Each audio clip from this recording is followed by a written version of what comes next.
చనిపోయిన తర్వాత జుట్టు పెరుగుతుందా? నిజమా? భ్రమ? ఒక వ్యక్తి చనిపోయిన తర్వాత కూడా ఆయన జుట్టు పెరుగుతుందంట, నెయిల్స్ కూడా. ఇది చాలామందికి షాక్ ఇచ్చే విషయం. కానీ అసలైన నిజం ఏంటో తెలుసా? ఇది నిజంగా జుట్టు పెరగడం కాదు. శరీరం చనిపోయిన తర్వాత లోపల ఉన్న నీరు, తేమ అన్నీ తగ్గిపోతాయి. దాంతో మన చర్మం అనేది లోపలికి వెళ్ళిపోతుంది. అప్పుడు అలాగే ఉన్న జుట్టు, నెయిల్స్ బయటికి ఎక్కువగా కనిపిస్తాయి. అవి పెరిగినట్టే కనిపిస్తాయి, కానీ అవి పెరగవు. ఇది ఒక విజువల్ ఇల్యూజన్ మాత్రమే, భయపడే విషయం కాదు.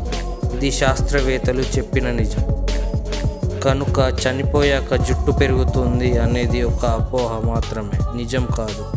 ఇలాంటివి మీకు కొత్త అయితే మరిన్ని నిజాల కోసం మా ఛానల్ని ఫాలో చేయండి. మైండ్ బ్లోయింగ్ ఫ్యాక్ట్స్తో మళ్ళీ వస్తాం.